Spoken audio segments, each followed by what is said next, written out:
ক্ষমতা হারানোর প্রায় 6 মাসের মাথায় ইউনূস সরকারের বিরুদ্ধে হরতাল অবরোধ সহ কঠোর কর্মসূচি ঘোষণা করেছে আওয়ামী লীগ। বর্তমানে দলের শীর্ষ থেকে তৃণমূল পর্যায়ের অধিকাংশ নেতারা হয় কারাগারে, না হয় বৈষম্য বিরোধী ছাত্র আন্দোলনের পক্ষ থেকে জুলাই ঘোষণাপত্র দেওয়ার কথা থাকলেও রাজনৈতিক মতানৈক্যের কারণে শেষ পর্যন্ত প্রকাশ করা হয়নি ঘোষণাপত্র। পরবর্তী আসসালামু আলাইকুম প্রিয় দর্শক, আজকে নতুন একটি ভিডিওতে আপনাকে স্বাগতম। আজকে সারাদিনে ঘটে যাওয়া কিছু গুরুত্বপূর্ণ সর্বশেষ আপডেট খবর নিয়ে হাজির হয়েছি, যেটা ভিডিওর শুরুতেই কিছু অংশবিশেষ দেখানো হয়েছে। তাই বলবো না টেনে সম্পূর্ণ ভিডিওটি দেখবেন, তাহলে আজকের বিষয়টি বুঝতে পারবেন। তো চলুন দর্শক, দেরি না করে সম্পূর্ণ ভিডিওটি দেখে আসি। তার আগে আপনাদের কাছে ছোট্ট একটি অনুরোধ, আপনি যদি প্রতি মুহূর্তের আপডেট খবর দেখতে পছন্দ করেন তাহলে আমাদের চ্যানেলটি সাবস্ক্রাইব করে পাশে থাকা বেল বাটনটি অন করে দিবেন, তাহলে প্রতি মুহূর্তের আপডেটের নোটিফিকেশন আপনার কাছে পৌঁছে যাবে। তো চলুন দর্শক, ভিডিওতে একটা লাইক দিয়ে সম্পূর্ণ ভিডিওটি দেখে আসি।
মাসের মাথায় ইউনূস সরকারের বিরুদ্ধে হরতাল অবরোধ সহ কঠোর কর্মসূচি ঘোষণা করেছে আওয়ামী লীগ। বর্তমানে দলের শীর্ষ থেকে তৃণমূল পর্যায়ের অধিকাংশ নেতারা হয় কারাগারে না হয় পলাতক রয়েছেন। এমনকি দলটির সভানেত্রী ও ক্ষমতাচ্যুত সাবেক প্রধানমন্ত্রী শেখ হাসিনাও গত 6 মাস ধরে ভারতে অবস্থান করছেন। তাই বিভিন্ন মহলে প্রশ্ন উঠেছে, এই অবস্থায় দলটি কিভাবে হরতাল অবরোধের মতো রাজপথের কর্মসূচি পালন করবে? সেক্ষেত্রে তারা কতটুকুই বা সফল হবে? ডক্টর মোহাম্মদ ইউনূসের নেতৃত্বাধীন সরকারের পদত্যাগের দাবিতে আগামী 16 ও 18 ফেব্রুয়ারি হরতাল অবরোধের ডাক দিয়েছে দলটি। নিজেদের দাবির পক্ষে জনসমর্থন আদায়ে আগামী 1 ফেব্রুয়ারি থেকে পরবর্তী 2 সপ্তাহ সারা দেশে লিফলেট বিতরণ ও বিক্ষোভ সমাবেশ পালনেরও ঘোষণা দিয়েছে। এদিকে গত 5 আগস্টের পর হামলা মামলার ভয়ে ঘরছাড়া কর্মীরাও সবাই এলাকায় ফিরতে পারেননি। RICL TMX, যুগের পর যুগ স্থাপনা থাকে মজবুত। শীর্ষ নেতাদের একটি অংশ জেলে, বাকিরা এখনো পলাতক। এই অবস্থায় নেতৃত্ব শূন্যতায় চরম দিশেহারা তৃণমূলের নেতাকর্মীরা। অনেক নেতাকর্মীরা বাড়িঘর ছেড়ে আত্মগোপনে আছেন। বিপর্যয় কাটিয়ে রাজপথে কর্মসূচি ঘোষণার মাধ্যমে আবারও ঘুরে দাঁড়ানোর চেষ্টা করছে দলটি। এরই মধ্যে দেশে বিদেশে আত্মগোপনে থাকা নেতাকর্মীদের মধ্যে যোগাযোগের একটি নেটওয়ার্ক তৈরি হয়েছে। তৃণমূলেও কেউ কেউ এলাকায় ফিরতে শুরু করেছে। অন্যদিকে দ্রব্যমূল্য, আইন শৃঙ্খলা সহ বিভিন্ন ইস্যুতে অন্তর্বর্তী সরকারের প্রতি সাধারণ মানুষের এক ধরনের হতাশা ও অসন্তোষ দেখা যাচ্ছে বলে মনে করছে দলটি। ফলে ঘুরে দাঁড়ানোর জন্য এই সুযোগকে কাজে লাগাতে যাচ্ছে আওয়ামী লীগ। এদিকে তৃণমূলের নেতাকর্মীদের অনেকে মনে করছেন যে নতুন কর্মসূচি ঘোষণা করে তাদেরকে বিপদের মুখে ঠেলে দেওয়া হয়েছে। নাম প্রকাশে অনিচ্ছুক আওয়ামী লীগের তৃণমূল পর্যায়ের একাধিক নেতা গণমাধ্যমকে বলেছেন, হামলা মামলার ভয়ে আমরা এমনিতেই বাড়ি ঘরে থাকতে পারছি না। এর মধ্যে দলীয় কর্মসূচি পালন করতে যাওয়া মানে নিশ্চিত গ্রেপ্তার। আর যদি আমরা গ্রেপ্তার হই তাহলে কে দেখবে আমাদের? পরিস্থিতি পুরোপুরি স্বাভাবিক না হওয়া পর্যন্ত তারা দলীয় কোনো কর্মসূচিতেই অংশ নেবেন না বলেও জানিয়েছেন। নাম প্রকাশে অনিচ্ছুক আওয়ামী লীগের জেলা পর্যায়ের একাধিক নেতা বলেন, এই কর্মসূচির কারণে কর্মীদের মনোবল বাড়ছে, দলও চাঙ্গা হবে। আস্তে আস্তে আমাদেরকে সামনের সময়গুলোতে রাজনীতির মাঠে শক্ত অবস্থা গড়ে তুলতে হবে। এদিকে আওয়ামী লীগ হরতাল অবরোধ পালনের চেষ্টা করলে সেটি প্রতিহত করা হবে বলে গণমাধ্যমকে জানিয়েছে বৈষম্য বিরোধী ছাত্র আন্দোলনের নেতারা। এছাড়াও অন্যান্য রাজনৈতিক দলগুলোর নেতারা বলছেন, জুলাইয়ের গণহত্যার বিচার সম্পন্ন করার আগ পর্যন্ত আওয়ামী লীগকে রাজনীতির করার কোনো সুযোগ দেওয়া উচিত হবে না। আগে বিচার, পরে রাজনীতি। এমন পরিস্থিতিতে আওয়ামী লীগের ডাকা কর্মসূচি কতটুকু সফল হবে সেই প্রশ্নই সৃষ্টি হয়েছে জনমনে। বৈষম্য বিরোধী ছাত্র আন্দোলনের পক্ষ থেকে জুলাই ঘোষণাপত্র দেওয়ার কথা থাকলেও রাজনৈতিক মতানৈক্যের কারণে শেষ পর্যন্ত প্রকাশ করা হয়নি ঘোষণাপত্র।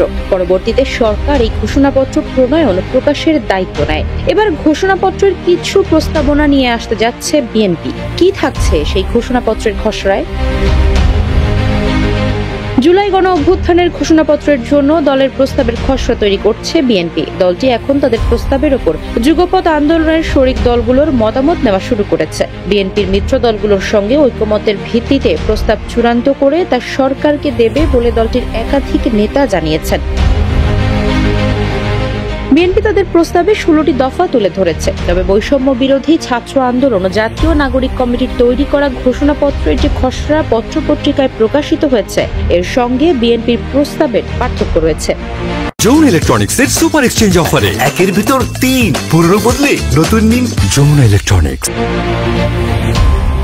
সংশ্লিষ্ট সূত্রগুলো বলছে, ছাত্রদের খসড়ায় কেবল 2024 সালের জুলাই আগস্টের 36 দিনের আন্দোলন ও গণ অভ্যুত্থান প্রাধান্য পেয়েছে। এতে রাজনৈতিক দলগুলোর অবদানের কথা সেভাবে আসেনি বলে বিএনপি ও এর মিত্র দলগুলোর অনেকেই মনে করেন। স্বৈরাচার শেখ হাসিনার বিরুদ্ধে গত 16 বছরের আন্দোলন ও নির্যাতিত হওয়ার ঘটনা প্রবাহ এবং শেষ পর্যন্ত গণ অভ্যুত্থানের রাজনৈতিক দলগুলোর অবদানকে প্রাধান্য দিয়েছে বিএনপি তাদের প্রস্তাবে। শুধু 24-এর গণ অভ্যুত্থানের মধ্যেই থাকেনি বিএনপি। স্বাধীন বাংলাদেশের গণতান্ত্রিক সব আন্দোলন ও ঐতিহাসিক বিভিন্ন পরিবর্তন জায়গা পেয়েছে বিএনপির প্রস্তাবে। 71-এর মুক্তিযুদ্ধ প্রসঙ্গও তাদের প্রস্তাবে রাখা হয়েছে বলে সংশ্লিষ্ট সূত্রে জানা গেছে। বিএনপির প্রস্তাবে বিগত 3টি বিতর্কিত ও সাজানো সংসদ নির্বাচনের কথা এসেছে। সরকারি চাকরিতে নিয়োগে কোটা ব্যবস্থার মাধ্যমে বৈষম্য সৃষ্টি এবং এর বিরুদ্ধে ছাত্রদের আন্দোলন, সেই আন্দোলন স্বৈরাচার শাসনের নিপীড়ন, গণহত্যা ও গণ অভ্যুত্থানের কথাও এসেছে। বিএনপি তাদের প্রস্তাবে 16টি দফার প্রতিটির শুরুতেই যেহেতু শব্দ ব্যবহার করেছে, শেষ দফায় তারা নির্বাচনের কথা এনেছে। বলা হয়েছে, জনগণের আকাঙ্ক্ষা অনুযায়ী বৈষম্যহীন সমাজের অভিপ্রায় থেকে ন্যূনতম সময়ের মধ্যে একটি নির্বাচিত সরকার প্রতিষ্ঠা করা প্রয়োজন। ছাত্র জনতার 36 দিনের আন্দোলনে গত 5 আগস্ট আওয়ামী লীগের শাসনের পতন হয়েছে, কিন্তু এর পেছনে রাজনৈতিক দলগুলোর আন্দোলনের দীর্ঘ প্রেক্ষাপট রয়েছে। সেই প্রেক্ষাপটকে এড়িয়ে যাওয়া উচিত নয় বলে মনে করে বিএনপি। দলটির নেতারা বলছেন, বিগত 16 বছরে বিএনপি সহ বিভিন্ন দল স্বৈরাচার বিরোধী আন্দোলন সংগ্রামে গুম, খুন, মামলা, জেল জুলুম সহ নানা নির্যাতন, নিপীড়নের শিকার হয়েছে। দলের তৃণমূলের নেতাকর্মী থেকে শুরু করে শীর্ষ নেতা কেউই রেহাই পাননি। বিএনপির জ্যেষ্ঠ একজন নেতা জানান, তাদের দীর্ঘ এ আন্দোলন ও ত্যাগ স্বৈরশাসনের বিরুদ্ধে প্রেক্ষাপট তৈরি করে। এক পর্যায়ে ছাত্ররা এগিয়ে এলে গণ অভ্যুত্থান হয়। চূড়ান্ত পর্যায়ের গণ অভ্যুত্থানেও বিএনপি সহ রাজনৈতিক দলগুলোর সক্রিয় ভূমিকা ছিল। এখন ঘোষণাপত্র করতে হলে বিএনপি সহ রাজনৈতিক দলগুলোর দীর্ঘ আন্দোলন সংগ্রামের স্বীকৃতি থাকতে হবে।